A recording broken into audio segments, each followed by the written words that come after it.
Hello and welcome to Racers Now. We are back after a mammoth week of Royal Ascot, which was an absolute car crash for me. But SD still managed to put up a couple of winners on the way. And look at these figures. Since March the 22nd, SD is over 100 points in front. Where do you get this? Anywhere else, you don't. All selections, 1 point win or 1 point each rate, and he's over 100 points in front. And yes, I have now dipped into the minus. So I don't think that I'll be in front of SD in the all-important Champions Day in October, and I will be handing over 50 English pounds. I might give him it in Scottish because that's what he would do to me. SD, how are you on this Thursday evening? Your hair looks quite nice this evening. I mean, well, it's because I'm worth it, you know. Oh. Bald Tony would love A, the hair, and B, those figures, wouldn't he? Bald Tony. Yeah, he's packed up with Betfair today. It was his last column today for Betfair. Yeah, he's spat his dummy out and now he's probably gone into rehab or something. Anyway, I don't know. Yes, and talk about an anticlimax this weekend. Good heavens. I mean, Newcastle, what are they doing? Let's have this conversation. The counter-argument for all weather, of course, is you get good horses running there. Well, that's true in the winter. Okay, I can accept that almost, despite the place being a ghost town, apart from when feral students are there. And then we come to the summer. Now, the great idea, of course, first off, was to run Plate Day on the hurdles course, which would make sense. But the problem from a form point of view is trying to equivocate summer form to all weather. It's the end of June, and we've got a sand race, and I have to say, they are horrible races at Newcastle. You know, I'm not Newcastle Racers' greatest fan by any means, but they are not good races. I mean, it's 30 years ago since Great Hasten to Add won the Northumberland Plate for St Mark. More of that later. You know, you had good horses like High Flying winning it. But now it's just a horrible race. The entire card is complete and utter turd. Well, that's going to be a short video, SD, so I hope we've got a selection or two at Newcastle. Yeah, all weather's not for me, but there isn't a whole lot. Well, certainly not at the end of June. They call it Flaming June, and all weather. I mean, call me old-fashioned, but good God, I mean, it really should be. Yeah. This is the problem because the power is in the hands of the racecourses. There's virtually no one in the country that were voted. Let's just have a do an arc here, because Newcastle, certainly, you know, they've not put enough money into the place. It's not very nice. And then Windsor used to have a perfectly good festival, which featured a listed race which no longer exists on Saturday, Sunday, Monday. Now, for some reason, ARC has moved Windsor's fixture to Wolverhampton on Sunday, and Uttoxeter are also racing. I mean, these guys aren't in it. Oh, Wolverhampton and Uttoxeter on the same day? Wolverhampton and Uttoxeter on the same day. Wolverhampton also race the day after. It really is absolutely. I mean, we're having the hurdles in at Windsor next year. We're having hurdles and fences in at Windsor, aren't we? Is that? Well, we are, and I shall of course be there for the first fixture. Of course, I think it is just worth flagging, and I have flagged it personally with the BHA, that the way some of these racecourses operate is neither good for the punter nor the racegoer, and they are very, very self-interested, and it really does need to stop. I'm fuming about it. I'd have probably gone to Windsor had it been on Sunday. Now I've got a triumvirate of options of Cartmel, Uttoxeter, or I could be doing 2 days in a row at Wolverhampton. But things need to be said about it. Okay, let's get back focused. Straight into what they call the Pitman's Derby, the Northumberland Plate, 2 miles, half a furlong at 3:10 on Saturday, SD. Where is your money going? Well, I tell you, if I could turn this wretched iPad on. We have this every week. Well, I'll tell you a little bit about it. 4-year-old's iPad, and it's So Mark Prescott has got 2 runners that are quite both near the top of the mark. 30 years since the great hasten to add one under Georgie Duffel was absolutely backed off the boards that day, back when it was a proper race. I got it down to 2. I'm only back in 1 because I really just lost interest in the race. I'll be quite honest with you. The other one I got it down to, I couldn't quite back. was this Ellison horse, One Smooth Operator. They, ran really well at Sutherland. He's laid it out for this. Look, Brian wants to win the plate. He was born on plate day. He might have a horse to do it here, and I am quite scared of him. But although Sir Mark's got the favourite, which won a plodding race, and it was a plodding race over 18 furlongs at Ponte Carlo last week, I thought the form of True Legend, who's only a 4-year-old and is still improving, who's only been a short head last time under one of those Luke Morris rides, one of those Luke Morris rides where he oscillates like this. Arc winner, Luke Morris. Arc winner, yes. Yes. Got trapped in the run. They were 2.5 clear of the third. There were another 3 clear of the fourth. I think the handicapper has been fairly kind, only putting it up £3, True Legend. And I thought, you've 6 places to play with. It was worth considering. The draw in this race, this used to be a great draw race, a magnificent draw race. And of course, they ruined that when they got their buckets and spades out. So very, very little interest, but that's the selection. Okay, going in reverse a little bit now. The first race on ITV4 from Newcastle on Saturday. Bit like your tipping, sir. Yes, so I'm in booster reverse. This is a 6 furlong handicap at 135. There's a horse in here whose last run was in the Group 1 Commonwealth Cup at Royal Ascot. Not last week's renewal of that race, and not even last year's renewal of that race. Way back in 2022, Rizk. Connections must think he's got some ability because he's got the same jockey, same owner, same trainer, 743 days off. I mean, he's the most interesting horse in the race. There's no bet for me. There is one for Esty. Yeah, I mean, I played the race earlier in the week. I just could not understand why Strike Red, he was 33 earlier in the week. You can still get 18 now, 4 places. That's perfectly fair. He was favourite for this race a couple of years ago. Ran 13th in last year's Wokingham, but certainly ran well enough on the Derby Festival at Epsom to indicate his in form. Has a good record on the Peter. Oisin's on, I think, a mark of 97 is not beyond him, and I wouldn't want to lay much more than 10 or 11 to 1 for this horse. I thought that was very fair in a race about as exciting as an episode of Emmerdale from 1987. I think that's a very fair call by SD. Wouldn't put anyone off that one. The 204 at Newcastle is also over 6 furlongs, but this isn't a handicap. This is a Group 3. I'm actually surprised SD hasn't put one up in here. I told them where they should run. Obviously, the race revolves around Kim Ross, who makes his first start of the year. He's had 29 career starts. He's only had one of those starts, I think it was back in 2020 on All Weather. That was at Kempton. He won that. But yeah, surely he prefers 7. He starts in the 6 at Newcastle, and he's the best horse. To be fair, he is. Oh, he's 5 times. He's 5 times. He's nearly getting his bus pass. Yeah. He is getting on, and the starts to his season are getting later and later, and you can see why, because the 7 furlong races at Newbury, York, and Goodwood don't come until August anyway. Then there's the Forêt in October. He might go gallivanting to Hong Kong thereafter, but. Oh no! It all culminates, doesn't it, in the Champions Day sprint for him because of got beat last Champions Day is running a bog in another defecation of the pattern. We could be here 7-2. Kim Ross is 7-2, and that for me is what I call a hindsight price because he could win this easily, particularly according to Racing Post ratings. SD's already told you he's the best horse in the race, and we could be scratching our heads at 2:15 on Saturday, thinking why didn't we back him at 7-2?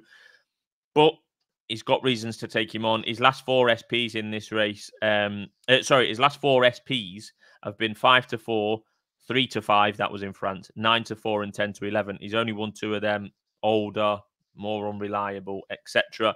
So why aren't you having a bet in this race then, SD? I'm just very agnostic about this card at Newcastle. I mean, you've the Eclipse coming up. You've Super Saturday. You've Summer Plate Day at Market Race, and you've got the King George. More on that later. It's just crap. I just got bored.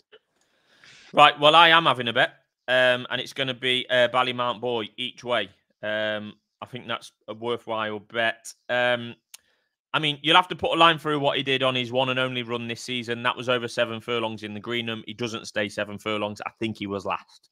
We were there that day. But good form as a sprinting juvenile last year, behind Van Dijk, second behind Van Dijk in one of those starts. Ran well at Goodwood and the York Festival, if I remember rightly, second in the Ebor meeting. Career best on his last start over 6 furlongs at Doncaster in October, last start of last season. Could have won by much further on the day if you watch it back. He didn't have a clear run. And I like the fact that Ballymount Boy is running here this week at Newcastle when he would have had ample opportunity to run at Royal Ascot last week, possibly in a handicap. He's only rated 104. He's going to have to leap forward to get He wants soft ground, man. That's why he's running. He's not trained up. That's probably does possibly so. Possibly so. I think it's another one of you losing the plot, I'll be honest. Right, okay. Well, I'm having a go on him, and the evidence is there. I've already lost the plot. I'm in the minus now, and you're well in front. But we know that Wafnan love horses running at Royal Ascot, and he didn't run there. So I like the fact that he's coming here. He has got more improvement in him in comparison to most of this field, in my opinion. He might be able to pick up a couple of pennies each way. That was my, or whatever. That's what I was thinking with it. But SD, well, you make your mind up what sex the horse is. We're in 2024. It can be whatever sex you want. Oh, I'm sick of hearing about your iPad. It ran in a fillies race. So I mean that's useful, isn't it? But apparently he is a colt because of course he ran in the Greenham. I apologise. The racing post is wrong. Thank you. Right, well, shut up. Right, 18-1 each way. I'm giving it a go. Kim Ross. Not sure. Hindsight price. Yeah, I think for Kim Ross. I'll lay you 20s. Late 20s. I think you know there's betting corruption is betting. Yeah, betting corruption. No, they're busy at the moment with political parties. I don't think the Gambling Commission will be watching races now, but millions of other people will be. I'm also having a bet in, well, the 235, I'll just give a quick nod to that. That's the consolation race for those that didn't get in the Northumberland Plate. It's directly before the Northumberland Plate. It's got 14 runners, no interest from me or SD. The first version, the second version. Good God, it's like seeing Antiques Roadshow on repeat from 20 years ago. Right. The 340 at Newcastle is going to be my final bet of the day. It is on ITV. This is a 7 furlong handicap on the straight course, and I think United Approach for James Tate is crying out for a step up to 7 furlong. He had his first run a couple of weeks ago last month at Newbury. That was his first run for over a year. That was fine. What you would expect from a first run back after a break. Looked like he would come on for it. All the cliches, blah blah blah. I think he could be a horse on the up. Hopefully, 5-1 United Approach for me. Does the stable form worry you? Yeah, they haven't had a winner for ages. I looked at that today. Not from 14 or something in the last couple of weeks. As I've said this before, SD, I don't really take it that seriously to stable form. Well, you had to last week with Godolphin and Ascot, didn't you? Good God.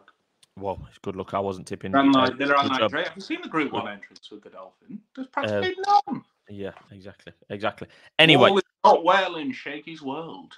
Over to Newmarket we go, where there is 3 races on ITV.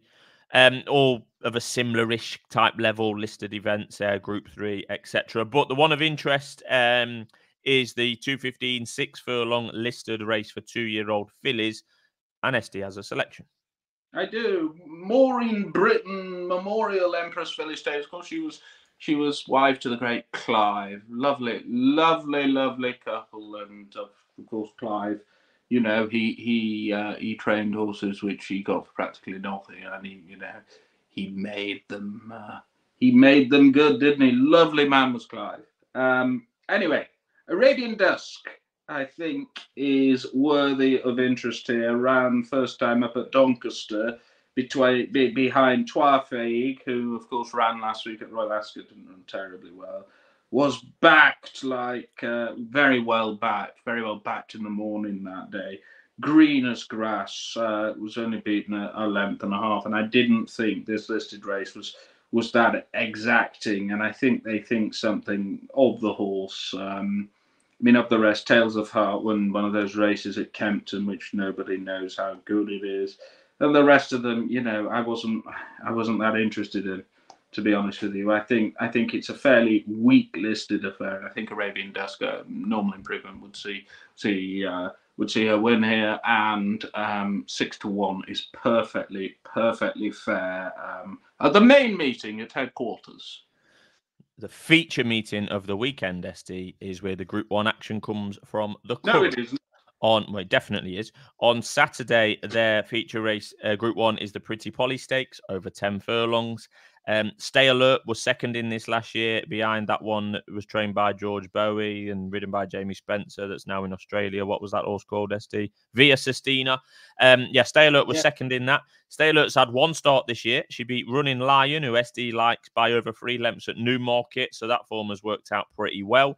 Emily Upjohn is in this race. For me, she has simply refused to settle in her 2 races so far this year. One at Maidan, one at Epsom, where she was very disappointing. The comments coming out of the stable about some of these fillies on their return. Inspiral's had a disastrous season so far in 2 starts. Emily Upjohn, similar comments apply. To be fair to Inspiral, there was a modicum of a promise, and she blatantly didn't stay. I mean, I think Inspiral's favourite. SD, Inspiral's a 5-year-old, and you're saying she patently didn't stay. They should know that already, mate. They should know that. You don't know until they run on the track. We shouldn't be finding out about a 6-time Group 1 winner if she stays 10 furlongs or not as a 5-year-old. It's not good enough. It's not good enough. It's not good enough from Inspiral. They've not been good enough with her this season. They've not been good enough with Emily Upjohn. They're coming back to 10 furlongs with Emily Upjohn. She's a 5-year-old as well. I mean, this looks like a career, first time in a career over 10 furlongs. Second. But at this time in her career, should be coming to 10 furlongs looks like a roll of the dice to me rather than a long-term plan. Similar comments can be made to Inspiral. Quick ground is definitely in her favour in Emily Upjohn. That is for definite. She's got a great record on quicker ground. So that might be going for her, but disjointed. She was meant to be going, wasn't she meant to be going to the Hardwick? She didn't make it to there. She was awful at Epsom. But to be fair, she yet again, it's not like Kinross, but she is clearly the best horse in the race, I would say. And I would look. I've not much interest in the race. I would just say you did allude to something beating Running Lion. Bluestocking beat Running Lion, did it? No, Stay Alert beat Running Lion at the Guineas meeting by over 3 lengths. Beat Running Lion. I really don't know. I just think if Emily Upjohn, if they were that down and out about her, they'd just bloody retire her, wouldn't they? I'm not sure, mate. It looks a bit desperate to me. She's coming back down to 10 furlongs at this stage in her career. I mean, she ran in the Eclipse. Back in horse like Bluestocking. Well, I am back in Bluestocking. In a Group 1 at 7-4. So that brings me on nicely to the bet I'm having that SD clearly disagrees with. I mean, Bluestocking threatened to be a good horse last year throughout the year without really, making a mark at the top table. But she looked to have been a completely different animal on her one and only start this year at the York Dante meeting in the Musadora. That looked a decent enough renewal. I think that's a Group 2 or Group 3. She whizzed in by 6 lengths. This looks the perfect ideal race for Bluestocking. You know what York form's like, sir, don't you? We do. Awful. It's about as... What do you want me to do, SD? What do you want me to do? Just retire and this be a one-man show on a Thursday night? I think you'd probably prefer that, wouldn't you? I'm just saying she wouldn't be for me. So I've not had a bet in the race. If you were putting a gun to my head, I'd back, but never give you a gun. Okay, well, on Sunday, final deck's not out yet for the Irish Derby, a race that is lacking a Group 1 winner from this season, which is a disappointing, and for a race that, frankly, is struggling. City of Troy is Eclipse bound. He won at Epsom. Ambiente Friendly was second at Epsom and probably almost certainly travelled the best of any horse that day. But I do fear for Ambiente Friendly is about 5-4. His tendency to pull hard early in races is a factor, although he was much better in that department at Epsom. He was pretty bad at Lingfield pulling, but obviously won at Lingfield. But Ballydoyle team tactics could be against Ambiente Friendly here. Rab Havlin might have a tough time with those team tactics. There's going to be at least 4 Aidan runners. We saw team tactics to good effect at Royal Ascot last week. Look what happened with Hans Andersen and August Rodin. They nearly pulled it off perfectly with Opera Singer. on another day. Yeah, team tactics. I think he should win. I think he's the best horse in the race, but that's not to say he will win, given that the factors he's going to come up against. Elsewhere in the Irish Derby, the most interesting runner is probably Roger Varian's Matsuri, who is third favourite, comes here off winning a Leicester novice race by 8 lengths, straight into the Group 1 Irish Derby. The O'Brien leading hope is Los Angeles, who I put up for the Derby at Epsom. Should be suited by this test, but he isn't very sexy, is he? And even I will admit that now after SD said that before the Derby. And lo and behold, SD was right. Los Angeles ain't that sexy. I'm guessing that SD's got nothing to say about the Irish Derby. What I will say, and you've actually summed it up fairly well. Thank you. I think if Ambiente, I think Los Angeles is too short. I think if Ambiente Friendly was trained by Aidan O'Brien, he'd be 4 to 6. Yep. But you don't know what games they're going to play. Yep. He beat Los Angeles by 3 1/4 lengths at Epsom. That's pretty, that's pretty good form. It's 5 or 6 pounds. So look, if he drifted to 6 to 4, I'd back him, because I actually think he's a pretty good animal. I love the way he travelled. I was quite, well, I wasn't surprised. I know why they've done it, but I think time may show us that he's a very good 10 furlong horse. Yeah. Might get away with it here. Right, we are going to enter a bit of a anti-post section here, because there is some decent enough anti-post races coming up, chiefly with the Eclipse at Sandown next Saturday, the 6th of July. I've got a bet in here, because I don't think there is any bookmaker in the world that should be betting 3 places each way on this race as we stand now. Bet Victor have already gone 2 places, but everyone else is back in 3 places. City of Troy is as short as 4 to 9. He's top price 4 to 7. Passenger won't be running. Economics probably, almost certainly won't be running. It's probably going to be too fast for White Birch. Luxembourg is going elsewhere. Ballydoyle horse, August Rodin, won at Ascot last week. So I think you're going to have. Do you think White Birch will run? I think this is an interesting point, because Sandown often rides a little bit slow. Certainly the Royal Ascot, with them watering, and having the hurdles course and things. And I have to say, the forecast for the next week, it isn't really unsettled, but it's not dry either. You might get good ground, and I think on good ground, they'd roll the dice, surely. Yeah, possibly. But what you would say about White Birch is that they don't want any sign of good to firm at all. And the evidence of that is he wasn't even declared at Royal Ascot when the declarations came out for the St. James, for the, what did they call it? Have I got the wrong race? Prince of Wales's. The Prince of Wales's, they declared on the Monday. They declared on the Monday, and they didn't even put him in in the final deck. So they're steering way clear of anything that's got anything like firm anywhere near the description. It's not like they declared him and then walked the course and did all that jazz. They just didn't declare him at all. So yeah, if he runs, great. I would love him to run. I really would like him to run, but I don't think he will run.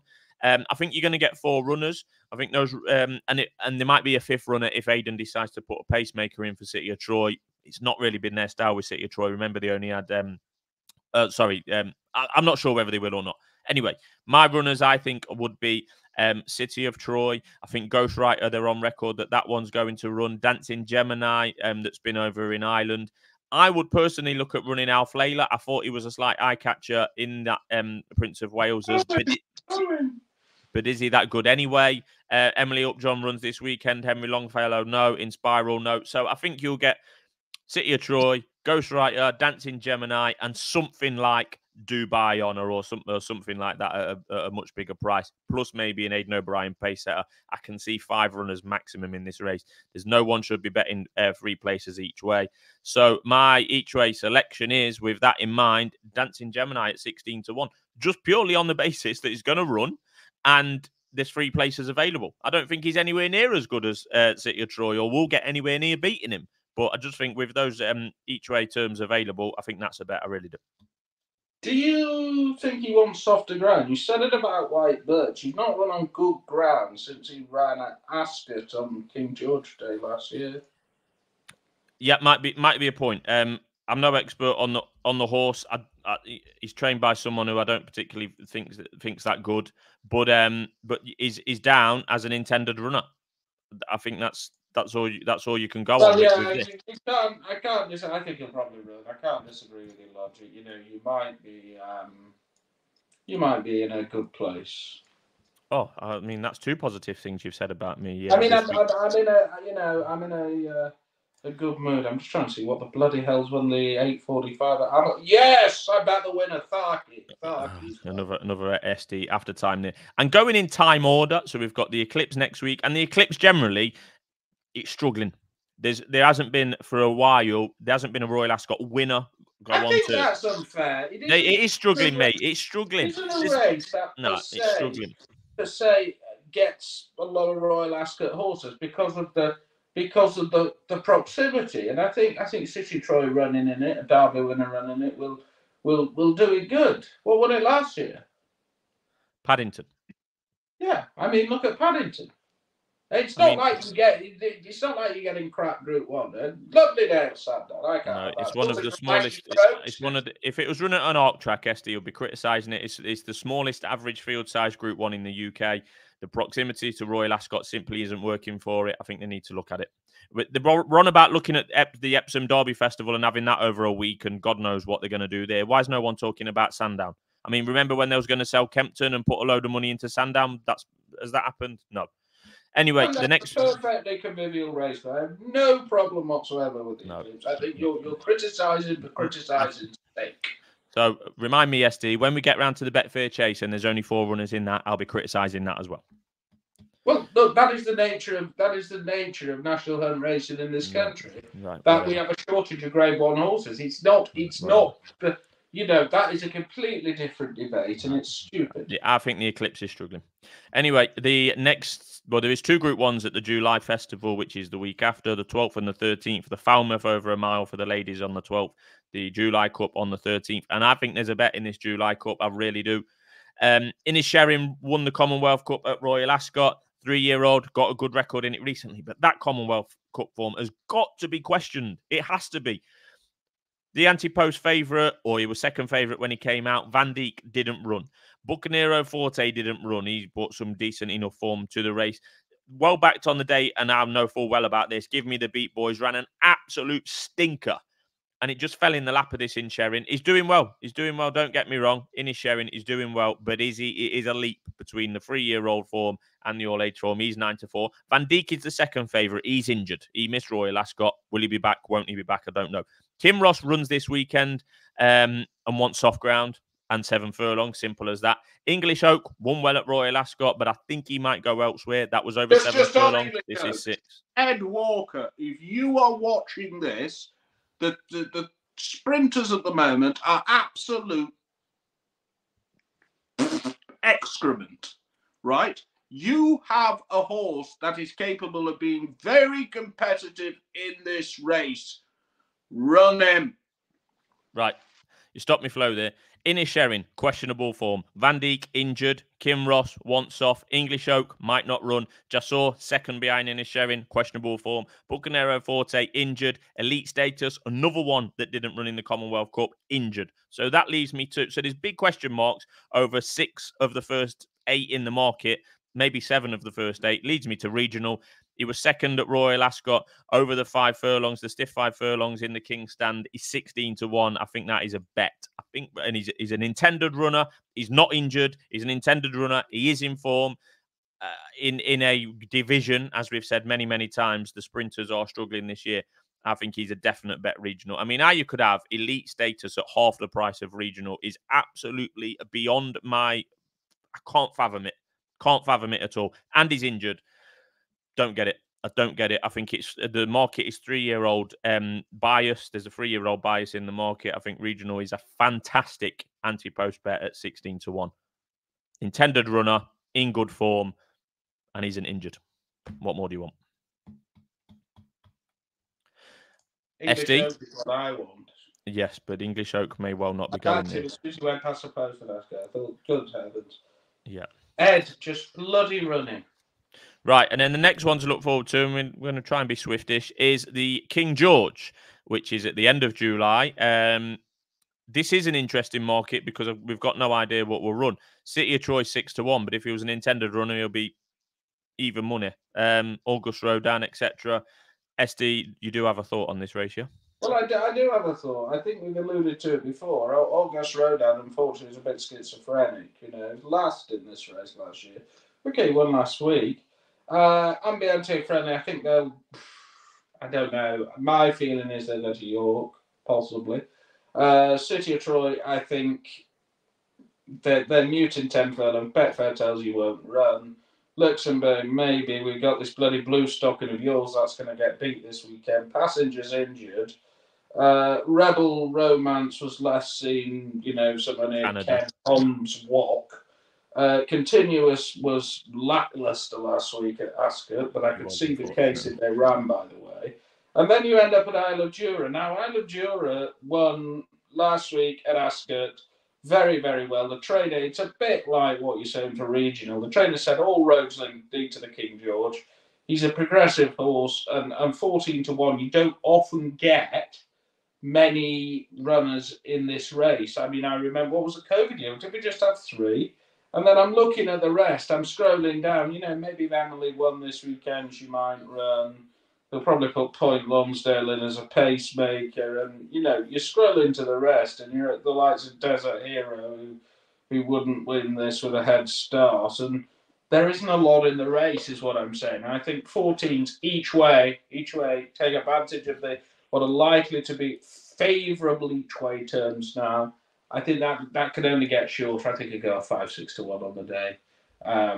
And again, you know, if the market is right, and to an extent you're reliant on Betfair, he's a very, I think he's an interesting horse who I think he's guaranteed to run. And there's a lot of question marks about the rest. I have a feeling City won't run if you just follow the modus operandi generally at Ballydoyle. I'd happily bet you. I'd happily bet you. Election, so I will tell you what I back now because somebody told me something. Go on. Be quiet, Gambling Commission. Apparently in Skipton and Ripon, Reform are doing well. There were some 25s earlier on today. There's a bit of 20s about. So I had a very small wager on that. We're going way off piece there, SD. Isle of Jura. If Isle of Jura is 6-1 SP for the King George, I would be shocked. Can't see it. Well, do you remember Clever Cookie? I mean, yeah, but there was a deluge.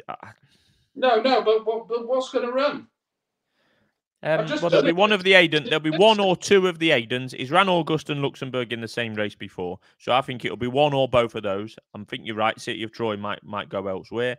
Passenger might be back by then. Rebels Romance might run. There'll be something from the Irish Derby potentially this week. You know, but the winner of that Pretty Polly race, as you've alluded to, you know, Middle-earth's been running over that distance recently, although he's Melbourne Cup bound. But this, I mean, we talk about sexy profiles. He's not got one. Right, we've gone well over time. One. Yeah, Bahrain. He won 3 times in Bahrain, SD. He won 3. Imagine if I put a horse up and then alluded to his form in Bahrain as 1-1-1. You would be laughing off the end of your sofa. So come on, let's have it. The Kingdom of Bahrain, sir. The Kingdom. Obviously, I'll be if anyone wants to see me SD on tour, I'll be at Bangor tomorrow night. Chester and Fortress Saturday because I've got a bloody wedding to go to. I could be anywhere Sunday, Wolverhampton, New Doncaster, or Cartmel. I'm back to Wolverhampton on Monday. And obviously, Tim Bigger Than the Machine Brown will be there. Great bookmakers, stands a bet, competitive odds. Thank you very much, and we'll wrap it up there. A very good evening.